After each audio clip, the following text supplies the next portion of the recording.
नमस्कार दोस्तों, स्वागत है आप सभी का एकाश ट्यूटोरियल्स पर। मैं हूं गौरव। जैसा कि आप देख रहे हैं स्क्रीन पर, यह उत्तर प्रदेश लोक सेवा आयोग की ऑफिशियल वेबसाइट है और यहाँ पर आयोग के द्वारा नया विज्ञापन जारी किया गया है। कृषि सेवा परीक्षा का विज्ञापन है ये A4E1 2020। ये एडवर्टाइजमेंट नंबर है 29 दिसंबर 2020, अर्थात आज ही ये जारी किया गया है। और देख लेते हैं विज्ञापन में क्या जानकारी दी गई है। देखिए, सम्मिलित राज्य कृषि सेवा परीक्षा 2020 का विज्ञापन है ये। ऑनलाइन आवेदन प्रारंभ होने की जो तिथि है वो 29 दिसंबर 2020 है, अर्थात आज से ही आप आवेदन कर सकते हैं। और ऑनलाइन परीक्षा शुल्क बैंक में जमा करने की अंतिम तिथि 25 जनवरी 2021 है। और ऑनलाइन आवेदन स्वीकार अर्थात सबमिट किए जाने की अंतिम तिथि 29 जनवरी 2021 है, अर्थात 29 जनवरी तक आप सबमिट कर सकते हैं फॉर्म को। परीक्षा जो शुल्क है, आवेदन शुल्क, ये आप देख लीजिएगा, श्रेणीवार दिया हुआ है। ठीक है, आगे देख लेते हैं इसमें जानकारी क्या है। देखिए, रिक्तियों की संख्या पॉइंट नंबर 6 में दी हुई है। वर्तमान में सम्मिलित राज्य कृषि सेवा परीक्षा 2020 हेतु रिक्तियों की संख्या 564 है, जो कि परिस्थिति एवं आवश्यकता अनुसार घट बढ़ सकती है। ठीक है, तो 564 पदों के लिए वर्तमान में जो है यह विज्ञापन जारी किया गया है। अब इसमें आगे वेतनमान दिया हुआ है, ये आप देख लीजिए। ठीक है, और वेतनमान के बाद फिर आगे इसमें शैक्षिक अर्हता दी हुई है ये। ठीक है, शैक्षिक अर्हता में आप देख सकते हैं लिखा हुआ आवेदन पत्र स्वीकार किए जाने की अंतिम तिथि तक अभ्यर्थियों को निर्धारित शैक्षिक अर्हता अवश्य धारित करनी चाहिए।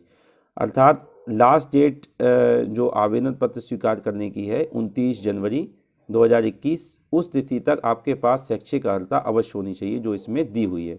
जिस पद के लिए आप अप्लाई कर रहे हैं उसमें जो शैक्षिक अर्हता दी हुई है उसके लिए। ठीक है, तो देखिए, ग्रुप ए के लिए लिखित परीक्षा प्लस साक्षात्कार के माध्यम से चयन वाले पद, अर्थात जिसमें लिखित परीक्षा के साथ इंटरव्यू भी होगा।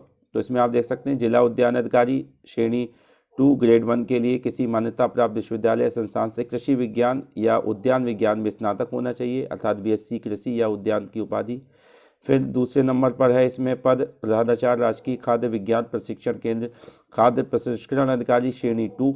इसके लिए किसी मान्यता प्राप्त विश्वविद्यालय संस्थान से विज्ञान में स्नातक अर्थात BSc और साथ में किसी एक विषय के रूप में रसायन विज्ञान के साथ होना चाहिए। ठीक है, अथवा किसी मान्यता प्राप्त विश्वविद्यालय संस्थान से कृषि में विज्ञान स्नातक के बाद राजकीय खाद्य प्रसंस्करण प्रौद्योगिकी संस्थान से फल एवं शाकभाजी प्रौद्योगिकी में 2 वर्षीय स्नातकोत्तर संयुक्त पाठ्यक्रम, अथवा किसी मान्यता प्राप्त विश्वविद्यालय संस्थान से खाद्य प्रौद्योगिकी खाद्य परीक्षण खाद्य विज्ञान में विज्ञान स्नातकोत्तर अर्थात MSc। इसी तरह आगे ग्रुप बी के पदों के लिए केवल लिखित परीक्षा के माध्यम से जो चयन वाले पद है, अर्थात जिनमें साक्षात्कार नहीं होगा, वे हैं वरिष्ठ प्राविधिक सहायक ग्रुप ए सस्य शाखा के लिए, फिर वरिष्ठ प्राविधिक सहायक ग्रुप ए वनस्पति शाखा के लिए। इस तरह से अन्य पद हैं। तो आप विज्ञापन को पूरा पढ़ लें अप्लाई करने से पहले, यदि आप एलिजिबल हों तभी अप्लाई करें। ठीक है, और आयु सीमा देख लिए आप कितनी मांगी गई है। एज लिमिट क्या है, अभ्यर्थियों को 1 जुलाई 2020 को 21 वर्ष की आयु अवश्य पूरी करनी चाहिए और उन्हें 40 वर्ष से अधिक आयु का नहीं होना चाहिए, अर्थात उनका जन्म 2 जुलाई 1980 से पूर्व और 1 जुलाई 1999 के बाद का नहीं होना चाहिए। ठीक है, तो ध्यान रखिएगा आप। और दिव्यांगजन हेतु अधिकतम आयु सीमा 55 वर्ष है, अर्थात अभ्यर्थी का जन्म 2 जुलाई 1965 के पूर्व का नहीं होना चाहिए। फिर नीचे अधिकतम आयु सीमा में छूट दी हुई है, इसको आप पढ़ लीजिएगा। ठीक है, पॉइंट नंबर 12 आप पढ़ लीजिएगा। इसमें सम्मिलित राज्य कृषि सेवा मुख्य लिखित परीक्षा अर्थात और साक्षात्कार के संबंध में सूचनाएं दी हुई हैं, इसमें आप पढ़ लीजिएगा इसको। फिर देखिए, ये पॉइंट नंबर 14 में महत्वपूर्ण जानकारी है कि प्रारंभिक परीक्षा के आधार पर मुख्य परीक्षा में प्रवेश हेतु रिक्तियों के 13 गुना अभ्यर्थी सफल घोषित किए जाएंगे, अर्थात प्री एग्जाम के आधार पर मेन एग्जाम के लिए 13 गुना अभ्यर्थियों को सफल घोषित किया जाएगा। और इसके बाद लिखा हुआ है कि मुख्य लिखित परीक्षा अर्थात के परिणाम के लिखित परीक्षा अर्थात मुख्य परीक्षा के परिणाम के आधार पर साक्षात्कार हेतु 2 गुना अभ्यर्थी बुलाए जाएंगे। तो साक्षात्कार के लिए 2 गुना अभ्यर्थी को बुलाया जाएगा मुख्य परीक्षा के परिणाम के आधार पर। ठीक है, चलिए अब इसमें आगे देखते हैं। ये देखिए, पॉइंट नंबर 20 में निगेटिव मार्किंग से संबंधित महत्वपूर्ण जानकारी है कि प्रारंभिक परीक्षा के वस्तुनिष्ठ प्रकारक प्रश्न पत्र में गलत उत्तरों पर दंड अर्थात निगेटिव मार्किंग की व्यवस्था निम्नवत लागू होगी। तो 1/3 निगेटिव मार्किंग है, इसमें लिखा हुआ है प्रत्येक प्रश्न के लिए 4 वैकल्पिक उत्तर हैं। उम्मीदवार द्वारा प्रत्येक प्रश्न के लिए दिए गए एक गलत उत्तर के लिए प्रश्न हेतु नियत किए गए अंकों का 1/3 अर्थात 0.33 अंक दंड के रूप में काटा जाएगा। ठीक है, इसके बाद आगे हम देखते हैं, आगे इसमें दिया हुआ है पॉइंट नंबर 21। पॉइंट नंबर 21 में दिया है अनुसूचित जाति तथा अनुसूचित जनजाति अभ्यर्थियों के लिए न्यूनतम दक्षता मानक मिनिमम एफिशिएंसी स्टैंडर्ड 35% निर्धारित है। अर्थात इन श्रेणियों के अभ्यर्थी यदि प्रारंभिक और मुख्य परीक्षा में 35% से कम अंक प्राप्त करते हैं तो वे श्रेष्ठता चयन सूची में सम्मिलित नहीं किए जाएंगे। इसी प्रकार अन्य श्रेणियों के अभ्यर्थियों के लिए न्यूनतम दक्षता मानक 40% निर्धारित है। अर्थात ऐसे अभ्यर्थी यदि प्रारंभिक मुख्य परीक्षा में 40% से कम अंक प्राप्त करते हैं तो वे श्रेष्ठता चयन सूची में सम्मिलित नहीं किए जाएंगे। तो मिनिमम इतने अंक प्री और मेन एग्जाम में जो है वो मिनिमम एफिशिएंसी स्टैंडर्ड जो है वो निर्धारित किया गया है आयोग के द्वारा। ठीक है, तो इसका आप ध्यान रखिएगा। और इसके बाद सामान्य अनुदेश दिए हुए हैं, अप्लाई करने से पहले इनको आप पढ़ लें। अपनी एज शैक्षिक अर्हता जरूर देख लें, किस पद के लिए क्या मांगी गई है शैक्षिक अर्हता। और अब हम पाठ्यक्रम देख लेते हैं, एग्ज़ाम पैटर्न क्या है, पेपर पैटर्न। अब देखिए परिशिष्ट 4 में दिया हुआ है ये प्रारंभिक परीक्षा हेतु परीक्षा योजना एवं पाठ्यक्रम। तो यहाँ पर ये देखिए लिखा हुआ है कि प्रारंभिक परीक्षा में सामान्य अध्ययन कृषि विषय का 300 अंक का एक प्रश्न पत्र होगा।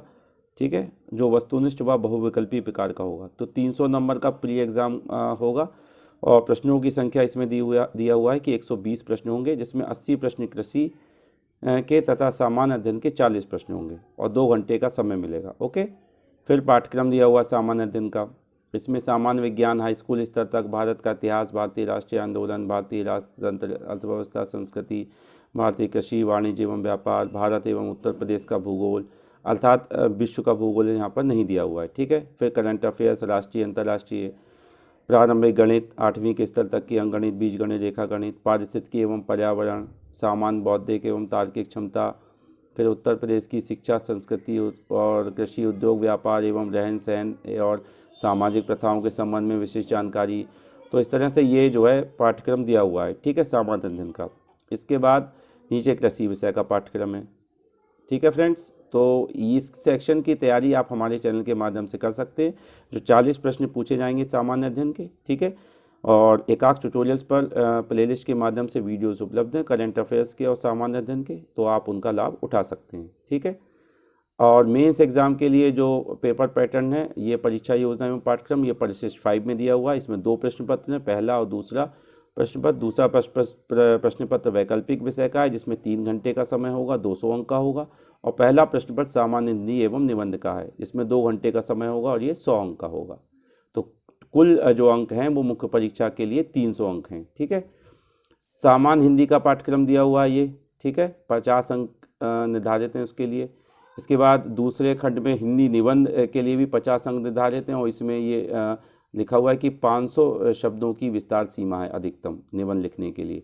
और ये नीचे टॉपिक दिए हुए हैं जिनसे निबंध पूछा जो निबंध हेतु जो क्षेत्र होंगे वो निम्नवत क्षेत्र होंगे: साहित्य, संस्कृति, राष्ट्रीय विकास योजनाएं क्रियान्वयन, विज्ञान, पर्यावरण, प्राकृतिक आपदाएं एवं उनके निवारण, कृषि, उद्योग, व्यापार, राष्ट्रीय अंतर्राष्ट्रीय सामयिक सामाजिक समस्याएं उनका निदान। ठीक है, और फिर नीचे द्वितीय प्रश्न पत्र का पाठ्यक्रम दिया हुआ है, जो कि जो है आप देख सकते हैं कि वैकल्पिक विषय का होगा। ठीक है, तो उसमें जो ग्रुप ए का पद के अनुसार जो है पाठ्यक्रम दिया हुआ है, जिला उद्यान अधिकारी और अन्य पदों के लिए। साक्षात्कार के लिए यहाँ पर लिखा हुआ है कि कुल अंक 50 निर्धारित हैं। ठीक है, केवल उन पदों के लिए जिनमें साक्षात्कार होना है, जैसा कि मैंने ऊपर आपको बताया, कुछ पद साक्षात्कार और लिखित परीक्षा दोनों हैं और कुछ पदों के लिए केवल लिखित परीक्षा है। तो ये थी आवश्यक जानकारी। ठीक है, और यहाँ पर मेन एग्जाम में द्वितीय प्रश्न पत्र का आप पैटर्न देख लीजिए। इसमें कुल 8 प्रश्न पूछे जाएंगे जो द्वितीय प्रश्न पत्र होगा मेन एग्जाम का, जिसमें खंड आ और खंड बा 2 खंड होंगे। प्रत्येक खंड में 4-4 प्रश्न होंगे। प्रश्न संख्या 1 एवं 5 अनिवार्य होंगे। ठीक है, और प्रत्येक खंड से 2 प्रश्न करना अनिवार्य होगा।